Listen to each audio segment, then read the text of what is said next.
Stop and think it over. Put yourself in our unique position. Today on the show, we're talking about an old family tradition. It's Monday, November 25th. My name is Corey Evans, and I am not a rock star.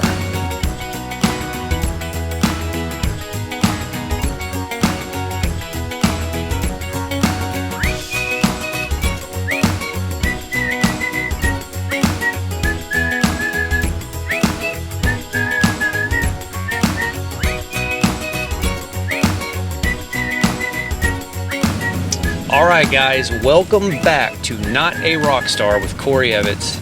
I am your host, Corey Evans. And today I'm going to be talking to a true rock star, my former boss and personal great friend, Brandon Allen. Brandon Allen is the owner at Allen Music in Paducah, Kentucky. And Allen Music was where I worked for 8.5 years leading up to me doing this career full time. So that was an extremely important job for me. I was able to kind of work my way up and learn the music business while I was still working for Brandon at Allen Music. I was able to start putting myself out there and start playing gigs and test the waters, and eventually got to a point where I could quit and do this full time. But those 8.5 years were so important for me. Up to that point, before I started working for Brandon, I had always had just random jobs that I had to take in order to pay my bills. I worked at Fort Massac State Park when I was 16 years old, and that was my first formal job. Up to that point, as a kid, I mowed lawns, and that's how I made money and did little odd jobs. I worked at the Dippin' Dot factory in Paducah for 5 summers at the end of high school and all through college. While I was in college, on the campus of the school itself, I was the recycling and dry goods delivery guy. So it was my job to pick up all of the recycling on the entire campus, sort through it, put the plastic with plastic and aluminum with aluminum and glass with glass, and throw away any trash that got in the bins. And I did that. And I delivered all the paper towels and toilet paper to every building on campus. So those were the types of jobs I had before I started working at Allen Music. When I graduated from college and I got back home, I realized, pretty quickly, I wasn't just going to become a rock star. I wasn't just going to start playing gigs and making money. I had to do something else. So I can remember walking into Allen Music one day and asking Brandon if he needed a guitar teacher.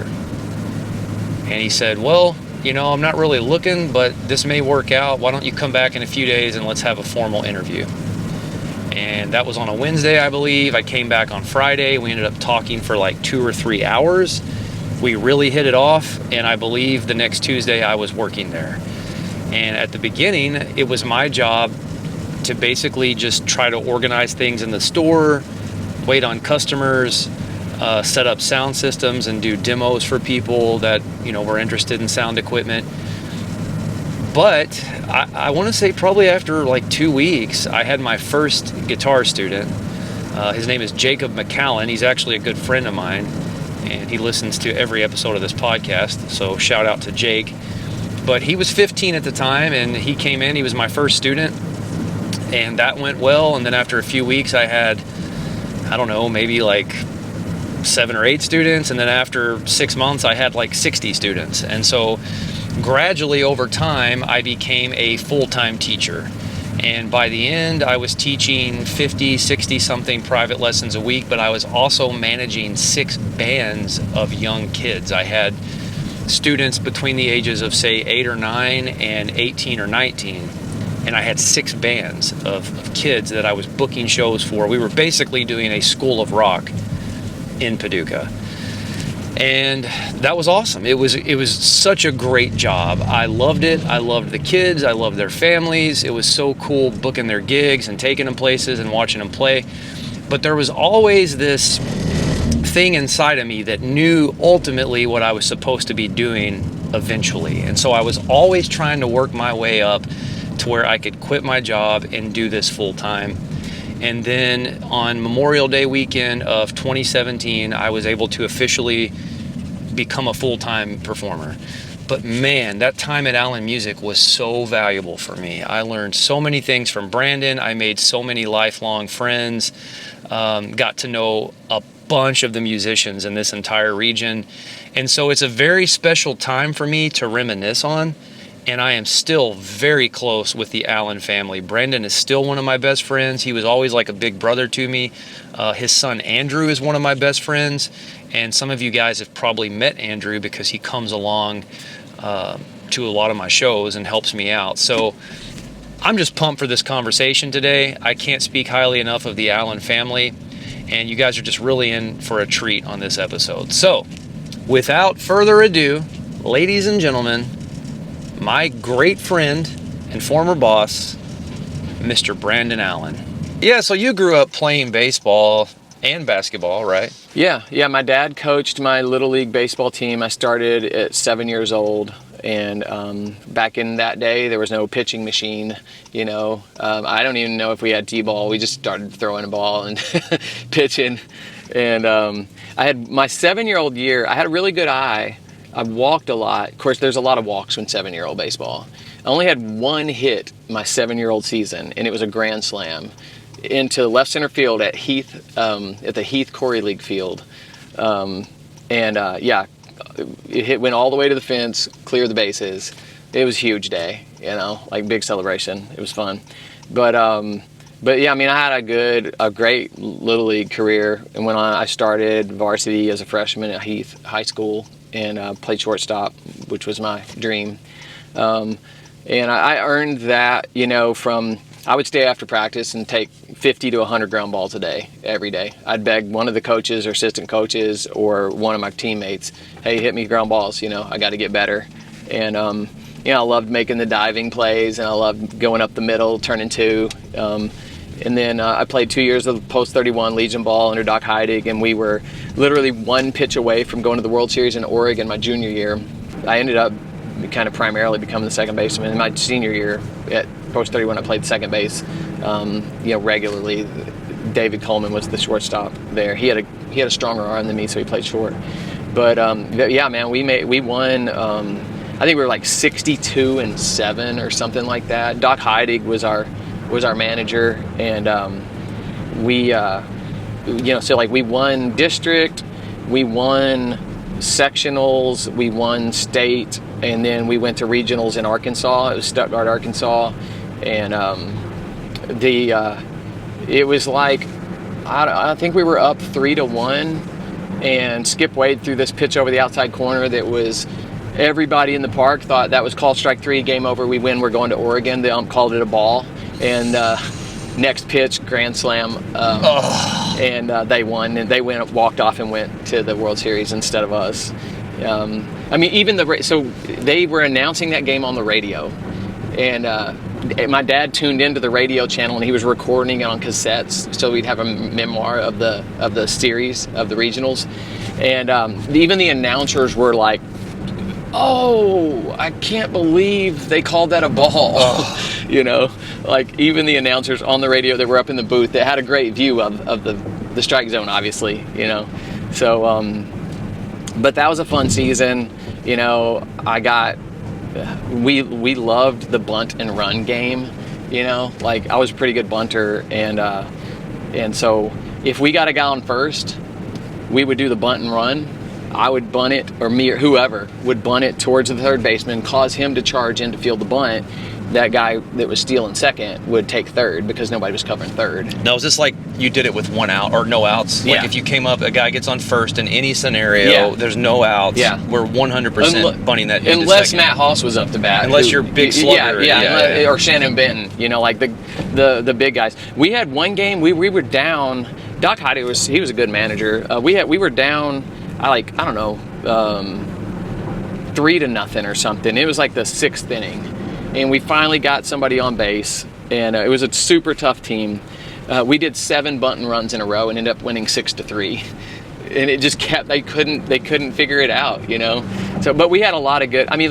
Post 31 was like Doc Heidig recruited you know, like the 2 best players from each high school team within the, you know, within McCracken County. So what would you compare that to? Is it like AAU basketball kind of thing? Yeah. Like, so yeah. all the best kids from the local high schools are on this traveling baseball team. Yeah, and we traveled everywhere, man. Like to Louisville. I mean, Doc Heidig's favorite restaurant, he would give us food money, and he'd put us in a hotel. Of course, we stayed up playing spades all night, you know. But Shoney's was his favorite place to eat. Yeah. Yep, Shoney's breakfast buffet, dude. We ate there like every time we went out of town. He had to get a hotel close to a Shoney's. But yeah, so it was like AAU basketball now, I guess. You know, travel baseball took over Legion though. Like there's so many of these showcase leagues that are basically, you know, like showcasing individual talent to get them recruited to the next level, to college or whatever. Back then, there wasn't travel baseball. There was high school baseball and post 31. And every county had a post league, you know. So like I guess, you know, post 31, it was like Paducah's American Legion. You know, it was mostly these, you know, veterans clubs that would sponsor teams. And we had a great one, man. We played at played at Brook Stadium. That was our home park, and it was the nicest stadium, you know, in Paducah. So that was such a fun experience, you know. But yeah, Dad coached me in Little League. We had a blast. I pitched and played shortstop and batted leadoff or second usually, and grew up having fun. Played a Little League basketball too. I wasn't as good at basketball. I love it as much or more, you know, than baseball. So. But yeah, and then I went on and I coached my son and daughter in softball and baseball and basketball. And so, you know, just family, generational blessing. It's fun. We all love sports. Well, and like a lot of us, you grew up, your vision of the future was playing shortstop for the Cardinals. Oh yeah, like Ozzie was going to train you. Yeah, I was gonna be the next. When Ozzie retired, you know, he was gonna pass the torch to me. Not Royce Clayton. It was going to be Brandon Allen. I remember in the 7th grade, Miss Long was our English teacher, and she went around the room when we, like, first day, second day, or whatever, and said, "What do you want to be when you grow up?" You know, and everybody had to raise their hand, tell who they were, and tell what it would be. I was like, "I'm going to be a Major League Baseball player with the St. Louis Cardinals." And she said, "Let's pick something a little more, you know, reasonable." And I was like, "Are you kidding me right now? Like, who says that to a 7th grade kid?" Yeah. You know, like, crush their dreams. Like, I really did. And I always said, like, if I was just like 4 inches taller, I would have been a shortstop for the Cardinals. But well, I got to tell you this story. But then my dad would say, "Well, Mark Limpy was 5'8". Right, you know, right, and like, yeah, little big man, yeah. Yeah, who was the just enough, the shortstop for the Cardinals? Eckstein. Oh, David Eckstein. Yeah, he was like 5'7". My friend met him the other day, by No the way. way. Yeah, he was. Like real life? Yeah, I guess. Oh my gosh. My buddy Dan's in Florida right now, I guess on vacation. And yeah, he said he ran into David Eckstein at the grocery store or something. I don't remember. Wasn't he like MVP of the World Series? He or was, something? 2006. Yeah, he was. They interviewed him. They were like, what do you do to like relax and chill out when you're not playing baseball? And he was like, "I like to watch TV." Well, he's such a normal guy, Yeah. and he was still driving his, like, whatever car it was, dude. Yeah. I don't remember, but it was like a Camry or something. Yeah. He was a World Series MVP. When he won the truck or whatever, or the car, as the World Series MVP bonus or whatever. Right. Yeah. And I think that the joke was everybody liked to travel with him to the airport because they knew his car would never get broken into. But I was going to tell you this story, man. When I was a senior in high school, this old dude from like the Army came and talked to us. And even at that age, I pretty much had already in my head like envisioned what I'm doing now. Oh, really? And this wasn't the end goal, but I knew I was going to kind of take this path and start an independent record label and record my own music and, Cool. and be like an independent artist traveling around. Yeah.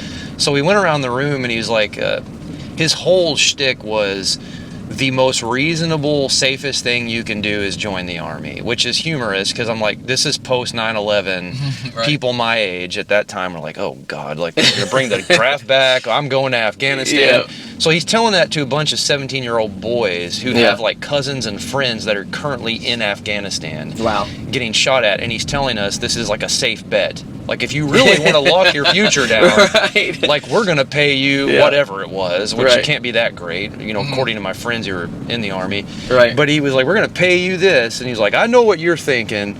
You know, you're going to manage a restaurant, or you're going to do whatever. And he goes, why don't you just do this? And he kept acting like he was flipping a coin and catching it. And he was like, because that's what it is when you go into industry like that. And I can guarantee you we'll pay for your 4-year college. Yeah. I can guarantee you'll get dental benefits or whatever. And I'm like, bro, you're Afghanistan? Like, are you hearing yourself? Right. So he was going around the room, you know, asking everybody what they wanted to do.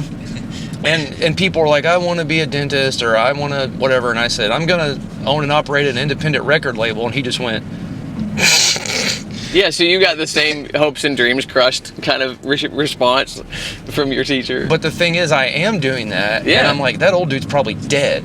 So I win. Oh my gosh. I win. Like, Yeah. I'm doing what I said I was going to do, Well, and he's dead. A long time ago, you told me a story about your, oh man, was it like middle school youth group leader, where you told them, I want to be a performer, you know, like, I want to be a professional musician, and the guy told you something along the lines of like, you're not good enough. You're not a good enough singer or One something like guy that. told me I don't have greatness. He was like, you don't have greatness. Yeah. No, I heard a lot of that type of thing as a kid. And I was like, okay, well, if you're ever at a Corey Evans concert and you turn your head and you're not looking at the stage, like, it sounds like the album, you know, if not better than. So I get a lot of those kind of compliments about you. Man, I love seeing people pursue dreams, you know. It's and like you said, you're doing it. You're doing what you always wanted to do. So, but yeah, I know what you're saying. Like, I wanted to be a shortstop. I didn't do that. So, like, where did it turn? Well, I just always think about that old guy, like, acting like he's flipping a coin. Right. And, like, telling us Yeah. that the safe bet Yeah. is to go to Afghanistan. Okay, so you grew up playing sports. You envisioned yourself playing for the Cardinals. Right. Your dad was a huge baseball guy. Yeah. You guys had that bond. But your dad was also running one of the biggest music stores in this entire region. And he did that basically your whole childhood. Yep. So can you talk a little bit about Allen Music? Can you talk a little bit about the history? Because this is now a 4th generation family operation. Like, your kids are running it with you now, Yeah. but your dad owned it. But then your grandmother actually owned that store before your father. So can Right. you tell me a little bit about the family history with the store, but also about your childhood growing up in the music store? You know, Dad bought Allen Music from Mama Allen in 1976.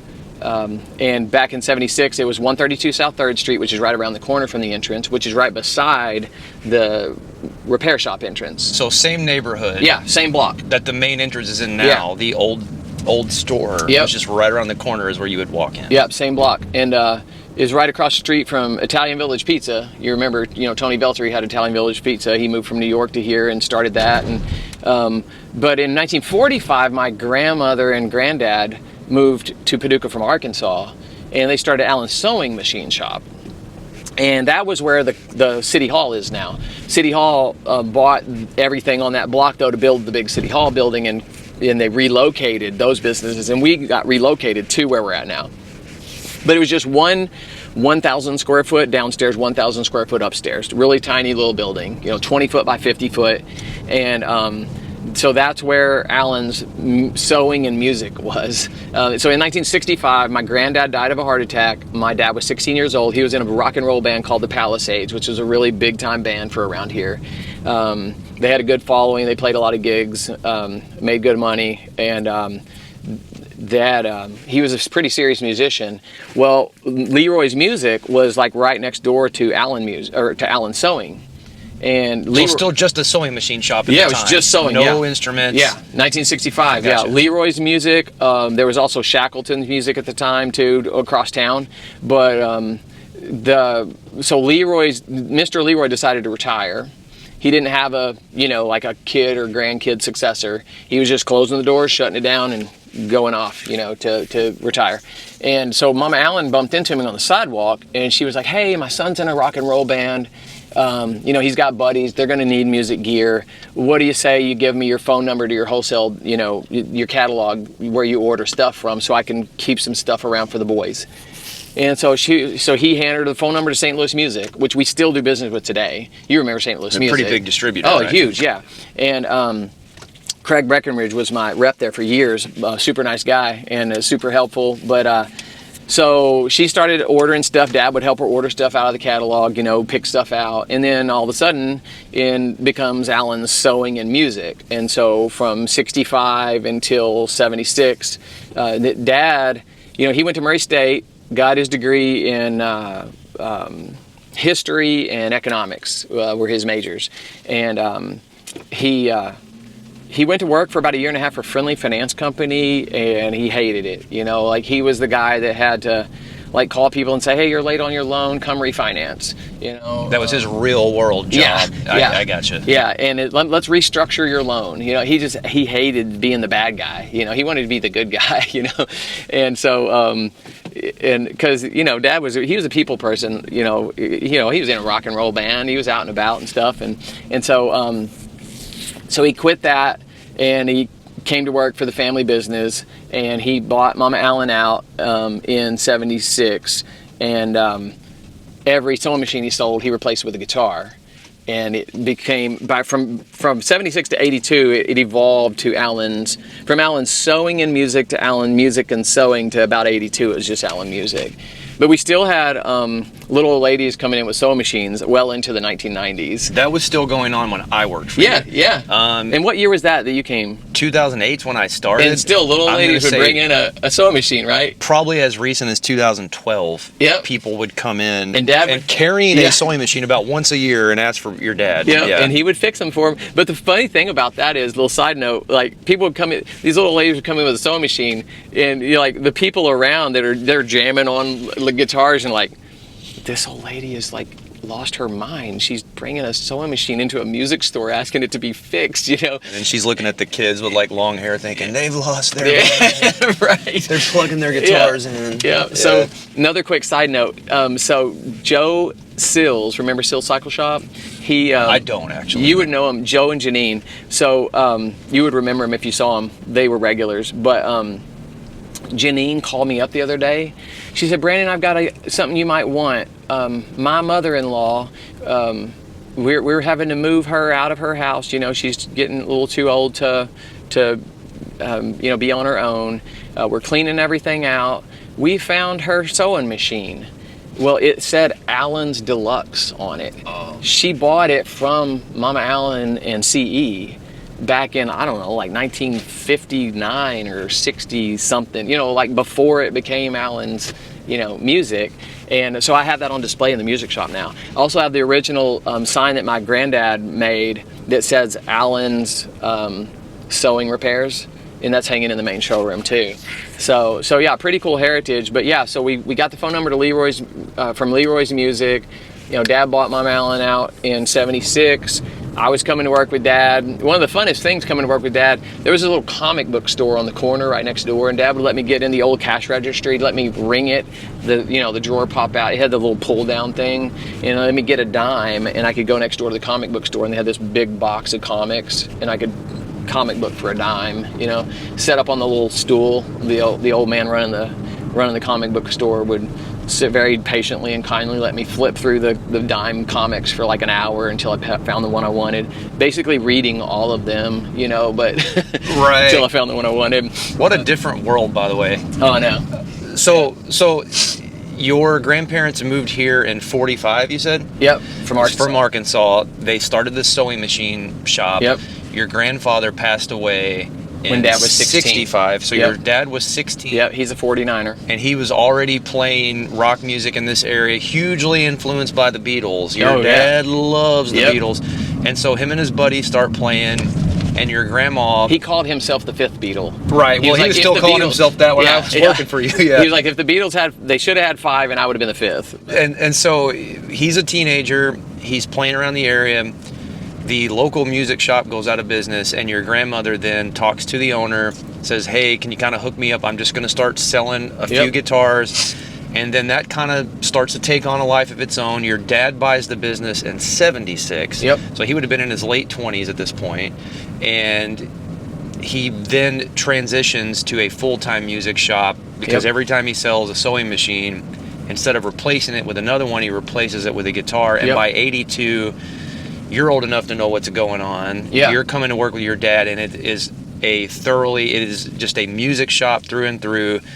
So take me through that then. Take me through when you started to get a little bit older, like maybe junior high, high school age. What were things you were learning on the job from your dad? Were you playing guitar at this point too? I mean, I know you were playing sports, but were you also into playing music at that point? Yeah, not as much as sports, because at that point, I was still going to be a Cardinal. You're going to be the white Aussie. Yeah, exactly. Yeah. So, but I loved music, like Dad, when I was little, Dad brought me home from work an 8-track player with the greatest hits of the Eagles. He brought me a greatest hits of the Beatles. He brought me a greatest hits of Hank Jr. Like, he just opened up the door. I think I had a Journey's greatest hits, like every genre, because when you live in a music store like my dad did, and my mom too, like my mom and dad sang special music at church like once a month, and my mom was in the choir, and so my mom sang at school in like the choir at Tillman, like they are both very musical. But he brought me home this cassette 8-track player, and it was in my bedroom, and I'd listen to the Eagles, and that's how I learned harmony. Harmony came natural to me because I was listening to it, and I was just intrigued by it, and so I would sing along with the harmony part, usually not the melody part, and so he brought home a guitar, he brought home a keyboard, like we always had instruments in our house, it's like it was just second nature to walk by, I think I'll play the piano for a little bit, mess around with the piano, mess around with the guitar.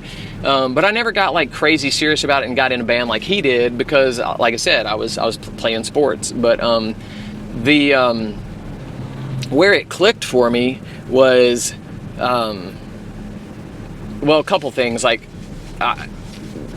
just the nature of my mama Alan, the nature of my mom, my dad, my grandparent, my mom's parents, all hardworking, and you got to work to eat and save. There was hard work and drive and determination and dedication, and so I was raised around that. And so Dad would let me. He'd be like, son, grab that guitar, polish it up, and clean it up. We got to get that ready to sell. And so he'd have me do little odd jobs. Just in fact. He'd take me with him every now and then. We'd like stop by a pawn shop to see if there was any bargains, and so like on the way to or from, and then so like just growing up around it, customers would come in and it's like they would say, "Come here, Brandon." There was an old guy named Homer Sissel, and he was like the classic, Texas cowboy hat that was really tall, boots, big huge belt buckle, the button down shirt, with the big collar. Man, he could thumb pick he was like Chet Atkins, stuff. It amazed me because it sounded like two guitars at once. So he'd say, "Come here, Brandon, let me show you a song," and so I'd sit down and listen to him play. And of course, I couldn't do at that time what he was doing. I eventually did learn how to thumb pick, but so I was inspired, like just sitting around, real live guys that were super nice. It was like Mayberry, it was like just local community. They'd come in on their lunch break or whatever and pick a little bit every now and then. Dad usually didn't have time to sit down and pick because it was like mom and dad and me, like they didn't have employees, so he was busy working most of the time, but every now and then he'd get a chance to sit down and pick with one of the guys or something. But so yeah, just growing up in the atmosphere was super cool, and then later on, Dad and Mom started their Vintage Alley classic rock band, and so I'd go to watch them play, and then that went on for up until Dad had a stroke, 5 years ago. Him and Mom were rocking and rolling, at gig after gig. But I grew up, like when Ashley and Andrew were born, I'd take them to Mom and Dad's rock and roll gigs, classic rock gigs, So, but yeah, just growing up around it was a cool atmosphere. When I got out of high school, Nikki and I got married at 20. She was working at Hadcock's Fabrics, and she was going to Murray State, and to get a teaching degree. I got like a part-time job at UPS and a part-time job at Paducah Bank, because when I went to PCC, now WKCTC, I went there for 3 semesters. I thought, well, maybe I'll be a banker or an accountant because I was good at math. I was good at numbers, That's our community college for anyone listening that's Yeah. not from here. It used to be called PCC, and now it's WKCTC, Right. which is actually one of the best Yeah, top 5 community colleges in the country. Yeah, And we're like 3 miles from it right Yeah. now. Yeah. So I was getting kind of burnt out on that. I was burnt out working at the bank, and I kind of like my dad with the finance company. So you tried to do your real world Yeah, job. the real world job. Yeah, like everybody advised you, go to college, get a real job, And so, so I tried that, and then I was just telling Dad, I was like, man, I'm spent with this, like it's so much drama everywhere you turn, And he said, son, if you want to be an accountant, if you want to be a banker, whatever, I'll support you through college, and you can do that. He said, I tried that. He said, if you want to learn how to run a business and take over the family, buy out the family business someday, he said, I'll give you a degree that no college professor could give you, and that's just hands-on, real life business experience. And I was like, all right, I'll try it. And man, I loved it. Like every second of it, I loved it. I liked the buying and selling and trading and teaching. He had me start out teaching lessons. So that's when I got real serious about guitar. I was like, I got to stay ahead of these kids, like I got to get better, And so in no time, I had like 45 students a week that I was teaching. Now when I first started though, it was me and Mom and Dad. Like he started me out at like $4 an hour, because he was like, I don't know how this is going to work, but we're going to try to make it work. But he'd let me make commissions, and then he let me make the lesson money. When you were a kid though, we're talking about... No, well, this was when I was like, just graduated high school. Okay, so you're 17, 18, 19. So yeah, not really like a that. kid, Yeah. but So yeah, I just worked random part-time through like my teenage years, just like I didn't have like a schedule. If I needed a little extra money, I'd go down there and work a little bit, or just really it was just hanging out, at the shop and hanging out with Dad. which at the time $4 an hour would be like maybe 9 now. Yeah, but We're talking late 80s, Yeah, early I 90s. mean, it was minimum wage, but he paid me good on the lessons. Right, right. Like I think on the lessons I was maybe making like $14 an hour, something like that. Really good back then. It's like 25 Yeah, now. in like 1990 or whatever. For a first job. Yeah, That's great. Oh my gosh, yeah. So yeah, it was super great. And then as time progressed, we slowly, inflation, you'd increase the price of the lessons, and so. But he also, gave me raises and stuff as I proved myself. He taught me every little aspect of the business. It was a lot easier back then because it was 1,000 square foot. We didn't have near the traffic that we do now. But it was neat because I got to, I took out the trash. I polished guitars. I've, restrung guitars. I got to literally learn every little nook and cranny and aspect of the business from the ground up. I got up on the roof when the roof leaked, and Dad showed me how to patch a leak with tar, with black tar, and so like there was just like every little aspect of the business I got to learn it. And then when Ashley was born in 1998, my first daughter, Dad said, son, I'm selling you the business. It's your turn to raise your family. I've raised mine. Some would call it like semi-retirement, but he obviously, he financed half of the business and Paducah Bank financed the other half of the business. Trevor Jackson was my loan officer, and you remember him because you taught his girls lessons. Just played his oldest daughter's wedding in June. Yeah. So very good friends with that family. Yeah, me too. He was my best man at my wedding, but yeah, so Trevor was my loan officer. He financed half of it. My dad, in-house financed the other half, transitioned me into ownership. Dad, in 1995, he had just bought the 3 buildings that make up our main showroom from Joe Sissel's CMP Glass Company. So we moved around the corner and onto Kentucky Avenue and tripled our size in 1995. Is Joe any relation to Homer? No, that's the ironic. Texan that Yeah, finger no, picked. ironically, Okay. no. Dad bought the 211, 213, 215 Kentucky Avenue. So he tripled his size. He went from 2,000 square foot to 6,000 square foot. which was 3,000 down and 3,000 up. All these buildings were built in the 1890s. They're 2 stories. So he's got 6,000 square foot now. So we expanded, and we didn't know what to do. We had triple the space, And this is mid-90s. 95. So, and then you took over in 98. I bought the business in 98. Okay, so so before you took over... Yeah, he had expanded. You moved out of that, you said 1,000 square foot, Yep. like lower level and upper level. And the upper level was just storage, attic storage. And now your dad in 1995 has tripled the size of his showroom and his ability to showcase guitars. So he's got a way bigger operation now. Yeah. And that's 3 years before you buy the business. Right. And then, and part of him selling me the business, his mom was in bad health, like she fell and broke her hip, and she was in her 80s. And so she needed more like full-time, part-time care, And Dad's favorite part of the business, I would say, he loved repairs. So like when he sold me the business, he became the primary repair technician. And so like he was still on salary, the company, he was working for the company, but he didn't want, back in the day, Dad, he always said, if he had his way, it'd just be him and Mom and me. Just 3-man operation, Mayberry mom and pop shop, keep it simple, right? It's funny because you used to tell me that too. Yeah. I'm kidding. Yeah. I'm joking. Corey, I tell you what, if I had my way, right, it would just be my family and you wouldn't be here. Well, he just wanted to keep it simple. He never told me that, by the way. I'm totally joking. Your dad and I were very close. He didn't he didn't really like the stresses of, having to worry about payroll, having to worry about bigger taxes, bigger insurance. He wanted to come to work, do his repairs.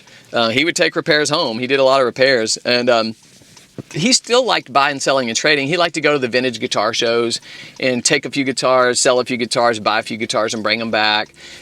He loved the record collection. He wanted, in his dream was to have like a record shop in his retirement years. He's got 13,000 records between him and me in our record collection, in our vinyl, upstairs. But he still would wait on customers and do whatever. Mom still worked up until his stroke, and Mom had to retire at the same time he did to take care of Dad after he had the stroke. But she was the office manager. She wrote out the checks, paid the invoices, wrote out the payroll checks, and did all that stuff. I had a lot of drive. Just like I'd take 100 ground balls a day as a shortstop. I just always wanted to work hard, work smart, be better today than I was yesterday, be better tomorrow than I was today. I wanted to have that place where it was everybody's favorite place to come, to get strings or guitars or whatever, and I wanted to be able to make this successful, to provide for my family. I wanted to have, kids, and I wanted, Nikki to be able to be a stay-at-home mom and do what she wanted to do. I wanted to have a fun place for my kids, just like my dad and mom had a fun place for me to go, growing up. And so I, coming to work with Dad all those years, I got to know all my neighbors in neighboring buildings and businesses. And I would always tell them, hey, if you ever decide to retire, will you give me first shot at your building? So now, by the grace of God and just generational blessings, baby steps, building blocks, hard work, family, heritage, we've turned what Dad had 6,000 square foot. We've got 18,000 square foot now. So Dad tripled it, then I tripled it again. And so, but again, I give glory to God for that, because that was not an overnight thing. That was like me planting seeds, that Dad had already and Mom had already planted with, just relationships, neighbors, community. And as those wonderful neighbors that we loved and grew up with retired, they honored that request of mine to give me first shot at buying their buildings when they retired or moved off. And so we've been super fortunate that we've had great relationships, and we were able to, reasonably negotiate prices that we could afford so that we could acquire those properties to grow our business. So I have a lot of questions about the transition, like from your father owning the business to you running it, because I know you said he trained you on every aspect, but there had to have been things that you were like, whoa, I didn't realize the extent of this until I took over. Right. But before we get into that, I'm going to jump out and pee in the woods, and Toby is going to edit this. All right. So we'll take a 90-second break for me to do my thing, and then we'll start with how your experience changed once you took over the business. All right, cool. Man, this has been great so far, just hearing about your family history and the history of the shop. Can you tell me, before we get into the nuts and the bolts of managing the business, Right. what are the most annoying things you have to deal with the customers? You keep laughing, yeah. So, like, can you tell us, do you have like is there a particular person, you won't name them obviously, but like they come in and they always, like we had a guy, I won't name him, but he would always come in and try out a guitar or a new like pedal board. And sometimes he would get there when we got there at 10 in the morning, and then he would stay until about 30 minutes after we closed, and then we would have to be like, all right, man, well, we're going to go ahead and lock up. You want to come back tomorrow? And he still wouldn't budge. Yeah. He didn't get it. So I do remember that guy, which was a super nice guy. You know, and it's funny, and the employees maybe saw it differently than I did, because God has given me this supernatural perspective. Like, every single person that walks through the door is a divine appointment. Like, God has blessed me with an opportunity to serve the community well, to serve someone well. He's blessed me with an opportunity to provide for my family. He's blessed me with an opportunity to have a customer that hopefully I can make happy and maybe becomes, you know, a long-term customer. So I kept laughing because I totally know what you're talking about, but I have this weird different perspective that I'm thankful for everyone that walks through the door. And honestly, like, you know how competitive I am. If a tough nut to crack walks through the door, you know, like where somebody may say, oh, that's annoying, or that's a challenge. Like, I want to be the guy that, you know, mediates and ends up turning this, like, maybe tough circumstance into a success. You know, like, I want to, you know, turn that frown upside down. You know, like, I want to be the guy that makes that person happy and then gives them a memory to share with their neighbor and say, you know what, I went to Allen's and they made me happy. So that guy, he could say, man, one time I had 8.5 hours sitting on this pedal board. Right. I didn't buy it or anything. Right. But yeah, I got what you're saying, and I completely agree. And I do the same thing with audience members. Right, exactly. Like, I can always spot the tough nut to crack. Yeah. And it's normally a white man who's typically in, like, the age where he's just retired, the kind that owns a boat, is in the country club, and he always tries to stump me. For some reason, people think I claim I literally know every song. I've never said that. I play over 1,000 songs, but I don't know every song. But they'll normally be like, do you know any Eagles? And then you're like, yeah, man, I got Take It Easy. No. Hotel California. No. Desperado. No. I'm talking about like a B-side, man. There's always that guy.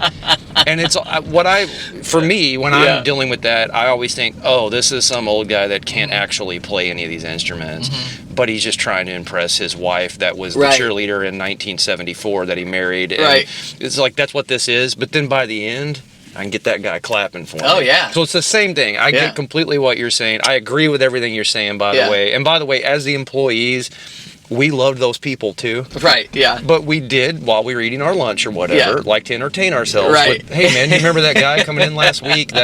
So just so you know, we're on the same page here. But so you know, for the interesting parts, so one of the things that happens that we get you have to laugh about stuff, you know, like laughter is really healthy, you know, and we like to laugh, as me and you, we laugh all the time every time we're together, you know. But when a customer comes in, and this is one of those things that's just kind of funny, is you know, they're like, yeah, I'm looking to trade guitars today, and I'm like, all right, cool, what are you looking for? Oh, I'm looking for a Martin or Taylor or Fender, whatever. All right, what do you got to trade? All right, let me get it. And he brings it in, and it's like, yeah, I bought this from Sweetwater or Musician's Friend or Sam Ash or Amazon, you know, somewhere online. And I was like, okay, well, how old is it? Well, how much you wanting for it? Well, I mean, I gave $2,000 for it, but I'd take $1,900. And so I'm like, well, I can respect where you're at on this. I know you've spent your hard-earned money on it, and it's a cool guitar. But how much do you think I can sell it for? Well, and then they start thinking, you know, and I'm like, Well, I don't see why you couldn't get 1900 out of it. I mean, it's practically brand new. I understand that. But if I give you 1900 and then I sell it for 1900, and we're not even going to talk about the behind the scenes expenses of, like, if somebody pays with a credit card, that's 3.5% out of that 1900, which is eaten in pretty deep already, you know. It's like, I think we're going in the wrong direction here, you know. And so I mean, we get a kick out of those situations. It happens randomly, but frequently randomly. And there's two things going on there. A, never ran a business, which is Right. most people, honestly. Right. Oh, yeah, which was me before I started working Yeah. for you. And then two, there's the rise of online retailers, which now most people, their first impulse is Amazon. Oh. You know, so if you're a musician, it's Sweetwater, musician's friend, which is what you're dealing with every day of your life. Direct Your competition. Your customer service has to be Yeah. A+++++, which it should be Yeah. that anyways. And I know that's how you are anyways. That's Yeah. where your heart is. But it has to be that, because people are like, well, I got this online, or I can, you know. Yeah. So that's the two things you're dealing with there. But it's more of the never ran a business. I'm not thinking about how these people have to make a profit Right. on this. And it's like a used car. The moment you drive a car off a car lot, the value goes down by like 25% immediately or Right. whatever. The same thing with a guitar. That guy ordered that, and yes, it was new last week. It's not new anymore. Yeah. So you're not going to get anywhere close Right. to that 1900. So exactly. And so what I do in that circumstance is, again, turn that frown upside down, build relationship. So I explain to him basically what you just said. I just take the time and I say, hey, sir, here's the situation, you know, like, and I tell them literally a lot of the details that you just mentioned, to let them know what my perspective is and where I have to be. You know, I don't want to disappoint them. I don't want them to feel bad about their investment, even though they didn't buy that guitar from me. You know, I don't want them to feel like, oh no, I'm going to lose money. You know, like, so like, here's what you're looking at. And I'll even educate them. Hey, look, have you tried Facebook Marketplace? Have you tried, you know, eBay, Reverb, whatever? You know, have you tried, you know, like a local classified bulletin board or something? Like, let's see what we can do to get you out of the guitar you don't want and into the guitar you do want. Because ultimately, at the end of the day, I want us to be buddies, and I want you to buy the next guitar from me, even though you didn't buy that guitar from me, right? So, I really need to figure out how to make them happy, because they obviously like trading guitars. They love guitars. And, you know, and I want to be the guy that helps them, you know, with their next guitar. You know, I hope that they come to me next time instead of Amazon or Sweetwater or whatever. You know, so I don't want him to leave, you know, like, oh man, you know, he wouldn't give me nothing for my guitar that I bought on Sweetwater for $2,000. You know, like, I'll tell him, here's what. And so what I'll do is I'll take the time, I'll sit down with them, I'll even show them Reverb and eBay. I'll pull up their guitar. I'll pull up listings. I'll pull up sold, completed auctions and listings. Say, here's what your guitar is going for used. You know, I've got to look at, this is my direct competition selling your guitar used. You know, and so like, here's where I have to be. My accountant gave us a formula of what margin percentage we've got to be at to where we can pay our bills and be profitable and successful. And, you know, my dad taught me this a long time ago. Again, sports fans, baseball fans. Dad would say, Brandon, you know, treat every deal like an at-bat. And you go up to bat, you're looking for a good pitch to hit. He said, I want to be a singles hitter. If I'm trying to be a home run hitter and swing for the fences, he said, who strikes out the most? Well, I'm a sports fan. I know the guy who's swinging for the fences, the guy who's trying to hit the home run strikes out a lot. The guy has like Stan Musial, Tony Gwynn, Wade Boggs. They're trying to just make good contact and get a single and be in the game the longest, you know? And so that was Dad's theory. You know, he always said, treat everybody like they got $1 million. Treat everybody equally. My mom would say, treat everybody, love your neighbor as yourself. Treat everybody like you want to be treated, you know? So from both sides, I was getting life lessons of how to treat people, you know? And at the end of the day, too, my mom and dad would both say, I want to be able to go home at night and lay my head on my pillow with peace of mind, you know? And if I took care of my customer the way I would want to be taking care of myself, then I can go home and I can sleep peacefully at night, you know. Now, granted, there's other things that keep me up at night, but it's not that, you know. Like, well, there's a lot there that I think we should talk about. I got to tell you a few stories real quick, and you're going to remember probably one of these. But I will say, like, that's my natural disposition. I mean, when I first got hired, I was selling guitars and hooking up sound systems. I eventually became a full-time teacher. Yeah.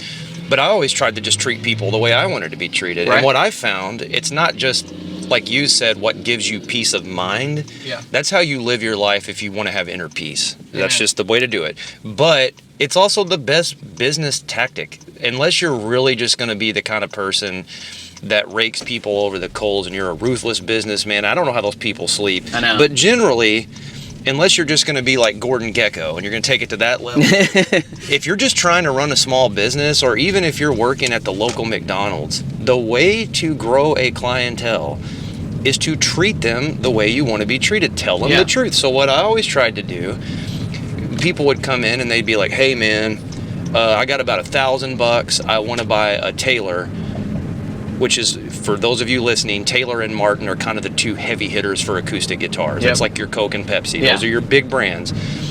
But I would always try to figure out what exactly they were looking for.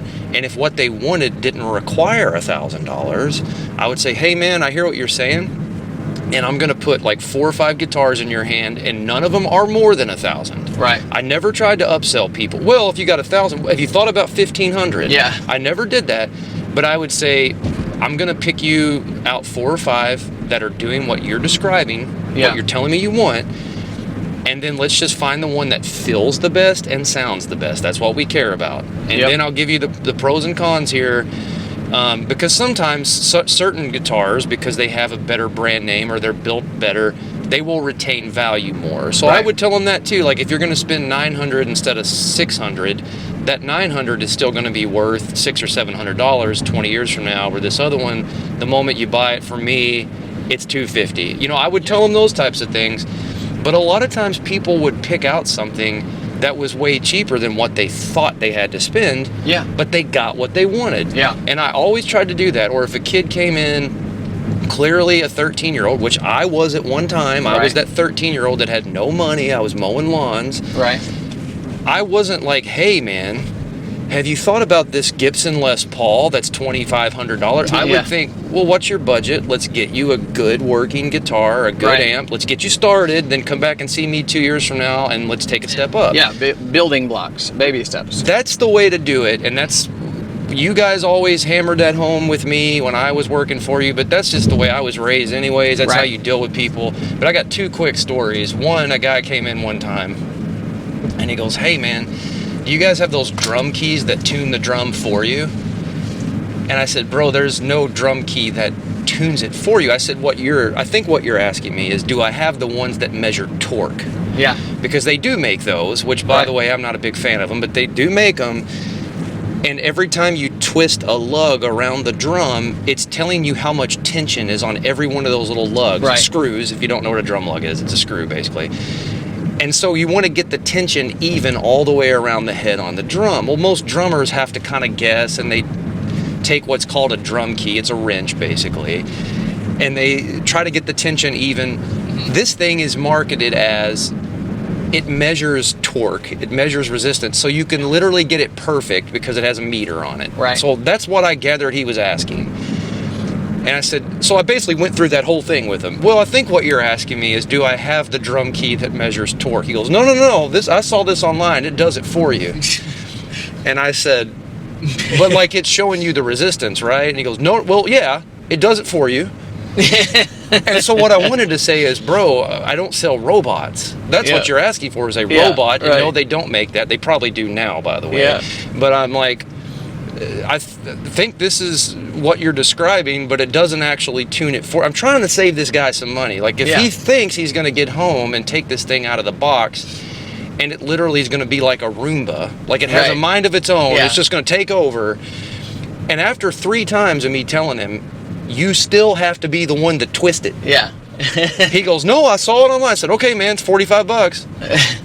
I tried 3 times to keep this guy. And then another one, a guy came in one time, and he had found something online that we couldn't match. We were very honest with him. Right. I said, hey, he's telling me he found this thing online for like $89. We can't sell it for that. But he was going to have to pay tax and shipping and handling on this thing because he was ordering it from eBay or something. There was some type of thing he was going to have to pay like $25 in shipping. Yeah. And I said, look, I can't get it down to 89. I can do it for 105, but you will have no shipping. Right. And we can even discount it a little bit to where it works out with the tax, to where you're just paying $105 and you're walking out the door. And he goes, but I can get it for 89 online. And I said, okay, but that's $16 less. Yeah. But then you got to pay the $25 shipping. Yeah. And he goes, the shipping's irrelevant. And I said, so you're not going to pay it? Like, you're going to drive to Vermont. The shipping's irrelevant. I'm telling you, you'll get it cheaper from me, all things considered. And you can hold it in your hand before you walk out. Yeah. Nope. I'm like, oh, God. So, like, those were the types of things. Because I understand people don't get the business unless they've been in it. I didn't. Yeah. I dealt with you when I was 14, 15, 16. It wasn't until I started working for you in my 20s that I understood the business side. Right. But those are the things that I'm like, oh, dude. Yeah. What universe are you living in where you're like, I'm literally giving it to you cheaper. Right. But you're arguing with me on something that's stupid. Right. So, anyway, those are my personal stories. Yeah. But your dad would always tell me, Corey, for every one of those, we have 10 great interactions, and that's the truth. For every tough customer or tough situation, there was 10 splendid, wonderful experience, customers waiting in line. 100%. Yeah, and that's the case. That's true. Like I'm telling you, I look forward to work every single day. I'm 51. I started coming to work with Dad since I was old enough to walk. Mom and Dad would bring me to work. We had a blast, and and I still look forward to it. And now, Ashley's 26, Andrew's 22. They come to work. They're working full time for me. They started when they were 13. And so we look forward to it every day. Dad said one of the secrets to success is keep the door open, be here, and that's been the case. He's like, you never know what or who is gonna come through the door. Like there's always going to be something fun, and like every day feels like Christmas. Whether it's a customer bringing in some cool use, something that I've never had before, or some favorite thing, or whether it's UPS or FedEx or who's post office, that's bringing in a new item that we just ordered, for the shop or for showroom or for somebody else. It's something exciting to look forward to every day. But, you know all those dudes too, by the way. Oh yeah, I knew every one of them by name. Yeah, all the delivery guys. Yep. Yeah. And so, we see Michael the most because, I guess like right now it seems like UPS is kind of in the lead, but Bobby's our post office guy. Anyway, there's another, you said like the other funny stories, like, so that are kind of weird. So I had this one guy, and I won't say his name or where he's from, but we address his name and where he's from on a semi-regular basis because, so selling online is challenging, but we realized we had to do that. And we started doing that around 1999 because that's when, the internet started becoming pretty serious. And actually, like, News Channel 6 came and interviewed me because of the internet craze that started out. And we had gotten up to where, 25% of our business was online pretty quick. So you didn't say things like, I think it's a fad. No. I think it's like rap music. Yeah. I think it's a fad. No. I recognized it and realized that this is going to be something that we've got to do. And which is what we were talking about, addressing like the challenges of running a business in today's market, right? So that was one of the challenges that we had to recognize it, we had to adapt, and we had to grow with that. And so that was, one of the things that I brought to the table. Again, Mom and Dad would like to have kept it as that, brick and mortar, mom and pop, keep it simple, and which is fine. But I recognized that if I'm going to be able to, stay in business and compete, I was going to have to be able to offer the things that everybody's seeing and the same things that everybody are asking for and the things that everybody are wanting. And have that full service capacity. So that there's this one guy that ordered a used trade-in Les Paul Epiphone, pretty cool blue guitar, gold hardware. And as we all know, gold hardware is not real gold. It tarnishes. Wait, what? Hold on. Hold everything. I want to talk about a purchase I made. I'm kidding. That was my retirement plan, Brandon. Yeah, right. Thanks. No, I'm so kidding. it tarnishes and it smudges. And so Sam is, he has a degree in marketing from Murray State. One of your current employees. Yeah. Very cool guy. Yeah, we love him. Yeah. And he runs our website. He runs our social media. He does all our appraisals. He's, like if you go to Best Buy, you got the Geek Squad, right? Well, if you come to Alley Music, you got Sam. He knows every little detail about every little guitar and every little amp, every little pedal. That's what it's one thing we absolutely love about him. He's like, somebody comes in and says, "Hey, what kind of pickups in that guitar?" "Hey, Sam, what kind of pickup in this guitar?" "Oh yeah, that's a P90, or that's a humbucker. That's a that's just like what Slash used in the Appetite for Destruction album." He knows every tone and everything about it. So he does a fantastic job of thoroughly inspecting every little inch of every guitar, every detail. And he takes, as you remember back, you helped me run auctions and listings and stuff back in the day when you worked there for that 10 years. We take 7 to 10 different pictures. And then we highlight if there's something specific about it, whether it's something special or a nick or a ding or a scratch. So there's nothing undisclosed about this. This guitar was in excellent condition. It was a one owner, and it was from a guy that trades regularly. He only used it in church. Yeah, and so I'm kidding. But that's the thing with cars. She only drove it back and forth to church once a week. Yeah. So we'll call this guy John Smith from up north. So I get this message, and it's like a book. I mean, I don't even read books, I read paragraphs, I love the Bible, I love sport books, I love, but I don't really like sitting down and reading a novel. This dude messaged me a novel about how we did not properly disclose that the pickups were scuffed up and scratched up on this guitar. He sent me a picture that, I don't know what the maximum zoom on a camera is, but this had the maximum zoom. I didn't even really, I knew it was a pickup because that's what I do, and that's what he was describing. If you didn't know we were talking about guitars and pickups, you might not know what this was a picture of. But it basically showed some little, details within the finish of the gold covered pickup with some fingerprinting and stuff. So there's a fingerprint on one of the metal pieces of the guitar. Yeah. That's what warranted paragraphs and paragraphs of an email. Yeah, and so he sent it, and he demanded a $200. No, he demanded a refund. Well, online, you have to follow policy with all the websites that you sell at, and it's a 7-day return policy, no hassle, no questions asked. You can have return policy conditions like you're responsible unless it's damaged or if it's defective. You're responsible for shipping it back. And you're responsible for 10% restocking fee or whatever. This is the typical good faith stuff, right? And so, but I didn't even I read this a mile away, and I just said, "Hey, no problem. Here's a return label. Paid in advance, in full. Emailed it to you. Sent it back." He was like, "Well, no, man. This is the guitar I wanted. I'm not sending this guitar back. I want new pickups. And these new pickups, I'm pretty sure, are $240. And so send me $240 or send me a new set of pickups." And so I told him, I was like, "Hey, look, I'll research the pickups for you, but I've given you a return label. There's no hassle here. If you're not happy with the guitar, send it back. I'm paying for it." "Well, now I got a bad hip, and You're making him sound Southern, by the way. He Well, was very much not. Yeah. He almost lived in Canada. That's all I can say. Right. Yeah. Well, I'm not very good at accents, so pretty much the country boy accent's all I got. But anyway, so he sent me a message. He cussed. There's not a cuss word that existed that wasn't in this message back.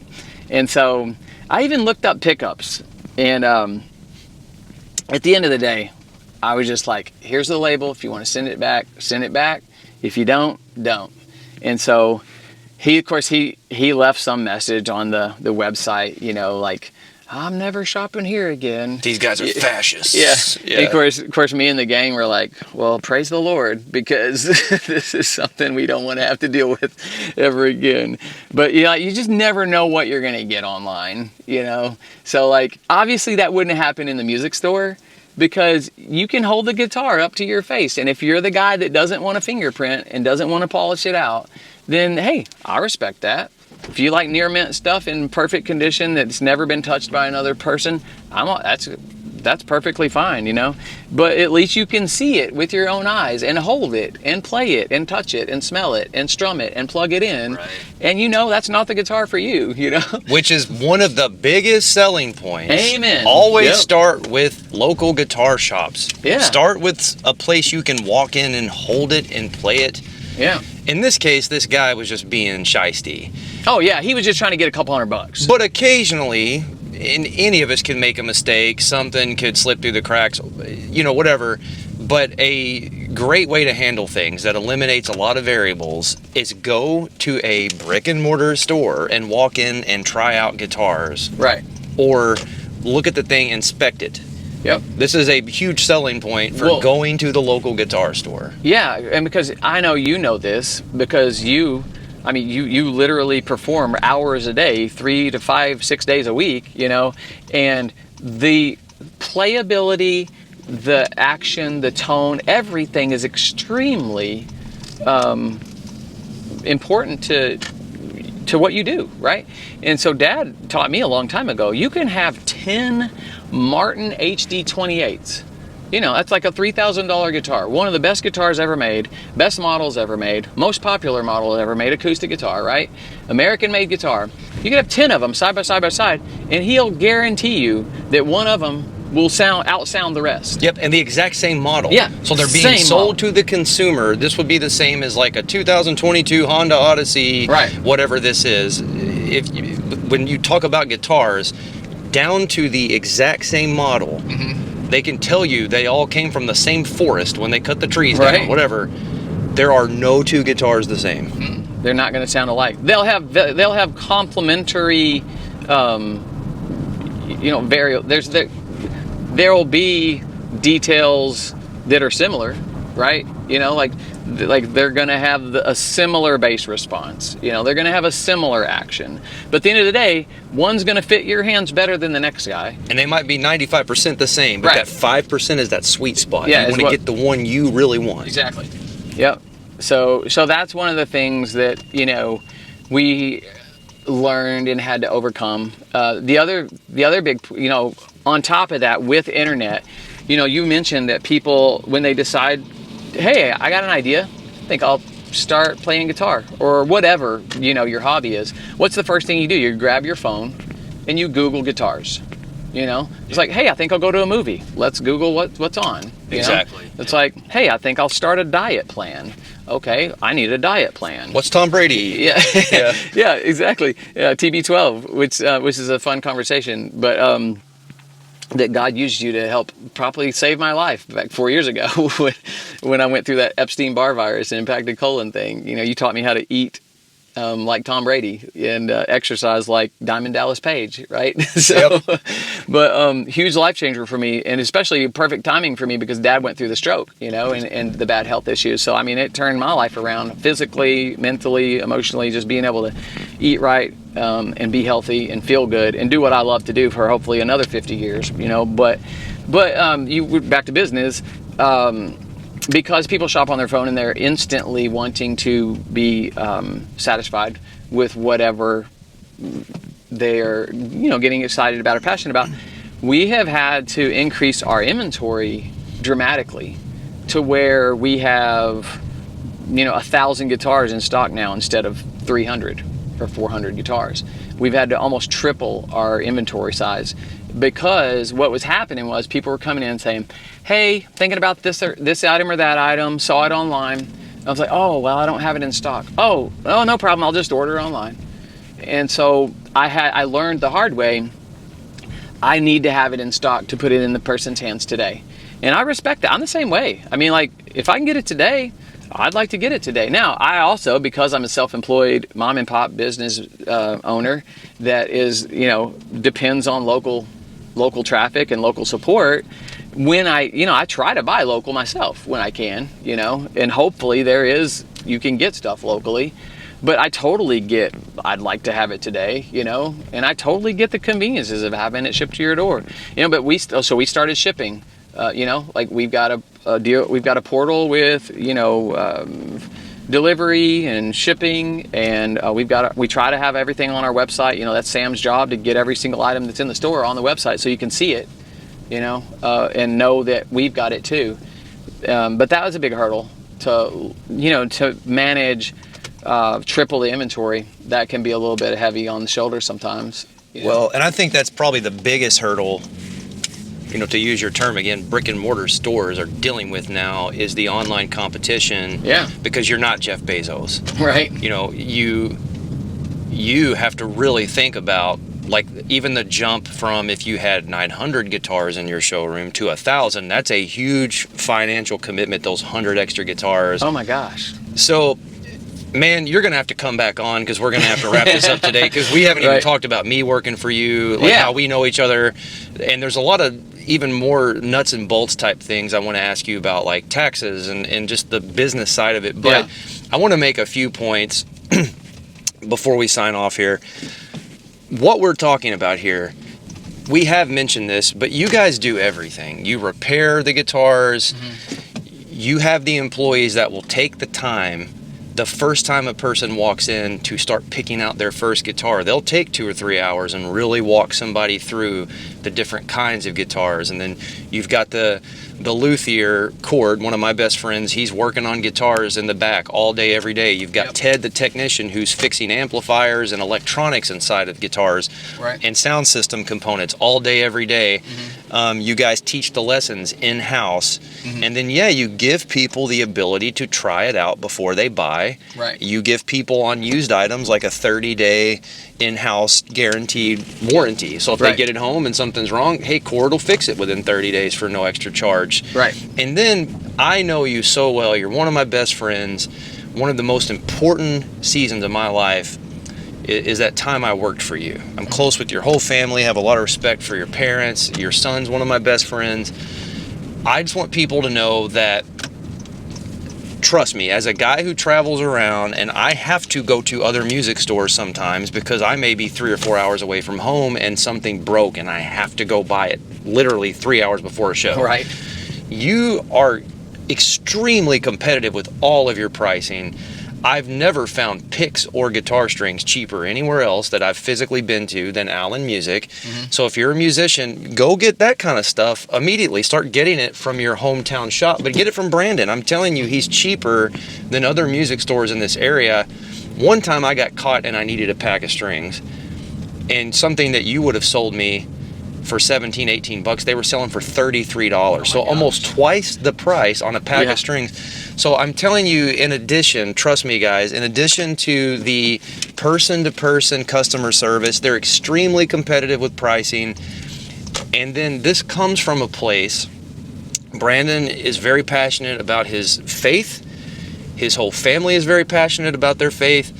And he's coming from a place of wanting to serve and give you a great deal because he's trying to treat you the way he wants to be treated. So I can't thank you enough for your friendship, number one, for teaching me all the things I use now in my business. I learned 90% of that from you when I was working for you. And the thing I'm most proud of in life is the opportunity you gave me to be a teacher.